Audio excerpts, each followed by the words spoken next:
I'm the realest one that's reppin', oh my god, if I die, I'm a legend when they lay me. Yo, Dragonknight is back and welcome to another video here on my channel, guys. And today I am here with a quick build update for the crit DK build. A lot of you guys asked for it, and yeah, finally it's here with Gold Road. In my opinion, the crit DK works very well again.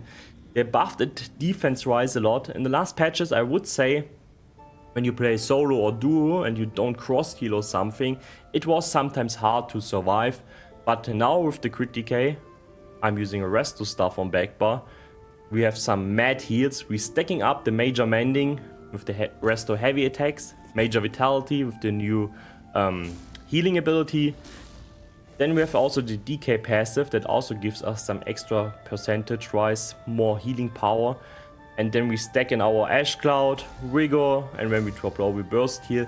And this works so good. And in my opinion, the crit DK is in crude PvP now also much stronger, because we have very strong heals, and especially crit heals, they are super strong. The crit burst heal, I heal sometimes people for 17, maybe nearly 18k heals burst heal when they crit. This is a lot, and with a crit DK you chill the most of the time anyway on your back bar, doing resto heavies, just survive until your core is ready and you can go in and burst.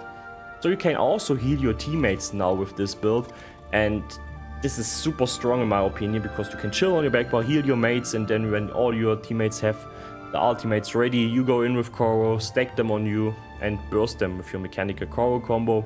The build have mad AoE damage as well. The weakness of this build is still the speed a bit. It's sometimes hard when they only run away with Swift or something like that, or streaking around. This is in my opinion a weakness. And that you have to wait for your ultimate every time. But when the ultimate is ready, the burst is super high. You can still one-shot the most people in Zero deal. I still like this build. I enjoy it a lot again. They buffed it. And yeah, guys, don't forget to like and subscribe. Now we take a quick look onto the character attributes here. And I'm going here with 21 points into Magicka, 43 into health. I'm an Imperial. More damage you definitely have with a Khajiit. The reason why I play the Imperial DK here is my Khajiit DK is already 5 stars and I want to rank up this character a bit. That's why I'm using the Imperial one here now. Imperial have better sustain, tankiness wise is better, because you, the sustain is better, ultimate is cheaper, you have the Crow a bit faster already. It's definitely also good and playable, but when you want more damage, then go with Khajiit. This is another 12% critical damage. You guys can see I have 48% critical damage right now. With the minor force here, we have 48% critical damage. Yeah, maximum Magicka, you need minimum 20k, I would say, maybe sometimes a bit more.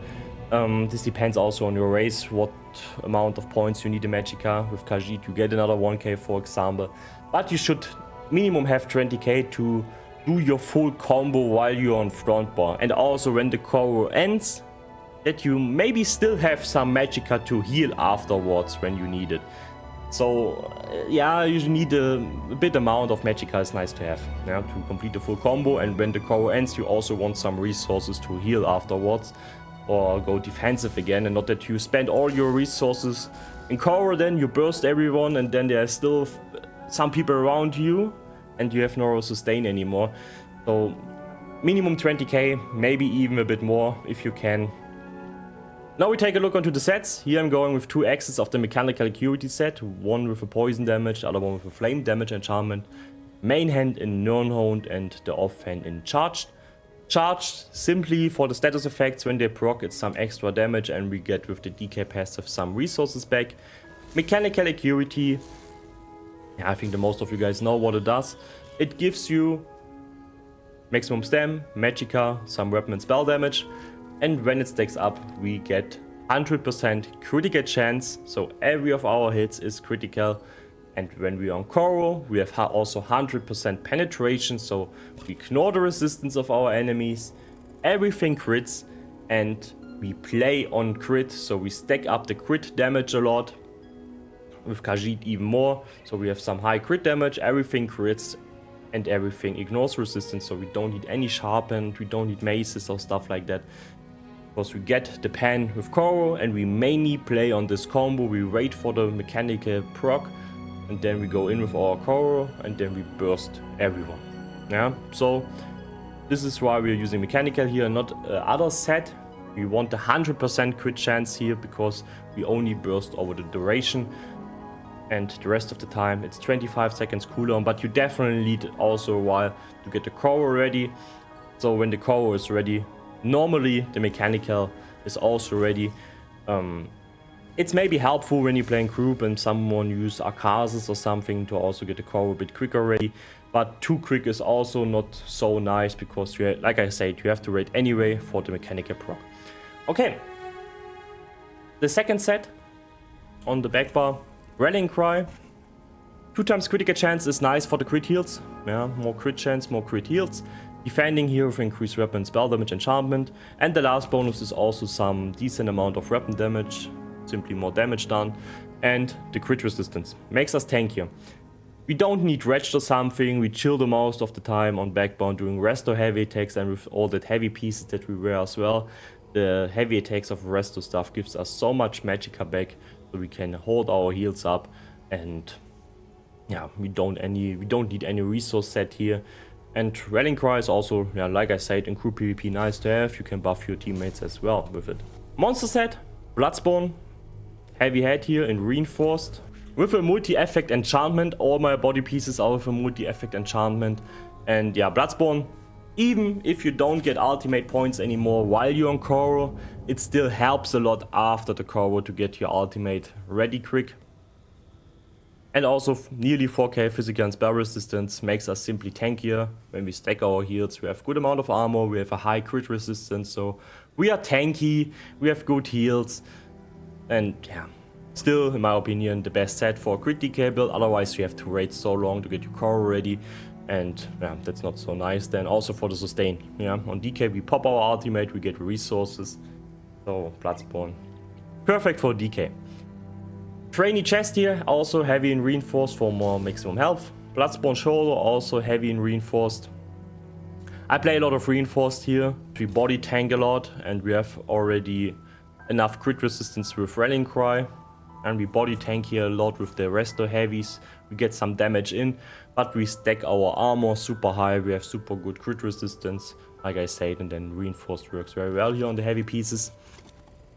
Rallying Cry sash here and well fitted. When you have to dodge roll sometimes. One piece divine here, the mechanical acuity hands medium. Yeah, the one piece divine is simply for the 1% more critical damage from our Mundo Stone. The legs also well fitted, and the shoes are also well fitted medium. Why I play well fitted here? Well, like I said, we tank a lot in our Ash Cloud and everything, but sometimes you simply need to dodge roll. Yeah, they immobilize you, they stun you in a corner or something, and on DK I don't feel so quick sometimes. I mean, we have the psychic skill, but still, sometimes, or they negate you or something, and it's nice to do some dodge rolls to get out of it. That's why I play well fitted. Jewelry, the mythic, I play the Saint and the Seducer. When you get the white circle around you, the major force with the minor brittle, this is simply mad. Then it's 30% more critical damage done. Perfect for critical build. In group PvP, when you have a healer and everything, you still can use Sea Serpent. You still can go with Sea Serpent. Then you have the full-time the Major Berserk and the 430 weapon spell damage buff active. That is still good, but you snare a lot. You're 40% snare, or was it 40? Yeah, you get a 40% snare, and that can kill you sometimes when you get zerged, especially in an open field. You can't run away with that. And also when you're fighting a Nightblade that cloaks a lot, or a Sorg that streaks, or someone with Swift, it's hard to catch them. So this is why I use the Saint and the Seducer mythic now. But in group PvP, it's simply more consistent. Yeah, you have the full-time the Major Berserk and the 430 weapon damage. So when you have other people in the group that kill the people that are quick, and you only go in with the Koro and you stack them on you, you can also go with Sea Serpent. Yeah, or with the Saint and the Seducer, you need to be a bit lucky what proc you get. You can be unlucky that you get, for example, the major resolve and then you're missing damage. Then the damage with Sea Serpent would be better in that situation.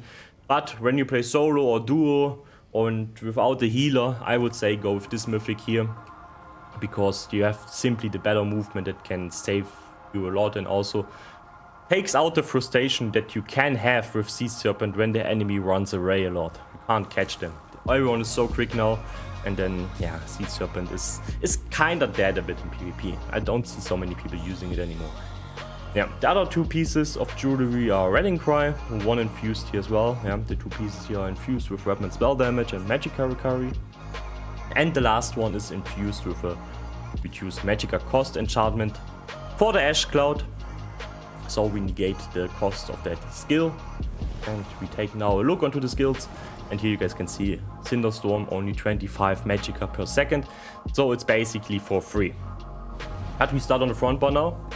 With the Engulfing Flames here, you can replace that skill actually with Flames of Oblivion. They can hit with the right timing also at the same time like the rest of the combo, the second shot of it. But I'm using Engulfing Flames more because it increases our fire damage. Every of our skills is fire damage. And it's AoE and undodgeable. It helps you a lot against Nightblades, against AoE fights, yeah. Flames of Oblivion, shoot on 3 people. It's also a bit AoE, but it's dodgeable. And like I said, when we're fighting a real Zerg and they're all stacked in a room, you can simply spam Deep Breath, the Mage Guild skill, together with the Engulfing Flames. Yeah, this is why I'm using them. Shattering Rocks, some extra here. You can also use Fossilize if you want, but Shattering Rocks is small here, so when you're on your front bar and you do your combo, you get still some damage in when you're on Koro. So this can help you a bit to heal against the incoming damage. The new Mage Guild skill with flame damage on it, the increased damage done by 2k, and minor vulnerability. Also great, that's why I said in AoE fights, time it a bit together with the Engulfing Flames. So when you use this ability, you increase your damage of the Engulfing Flames as well. And also of the Deep Breath for sure. Yeah, the next skill that we are using here. The best AoE skill that the DK have. Yeah, you can time it great. It's fat AoE damage. And it also heals you when you have a Zerg around you. You use Deep Breath. In your Koro, you're instant full life normally. And the last skill, the Molten Rip. Our high single target burst ability.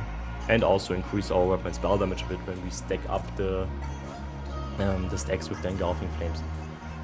Okay, ultimate for sure. The Corrosive. Backbar, I'm going with the Temporary Guard. You can also use the Restore stuff ultimate here if you want. But normally you don't want to waste your ultimate. Yeah, you want to wait for your Koro. You don't want to really use a Restore ultimate. And you can also use the Koro sometimes defense-wise. And with Temporary Guard we get the minor protection here on the back bar. The Hardened Armor, Cinderstorm, Restoring Rigor, Race Against Time, and the Healing Soul here with healing, restores, Magicka and Stamina, and Major Vitality. Champion points quick, the blue CPs we have Fighting Finesse, Master at Arms, Ironclad, and I'm using here Duelist rebuff as well.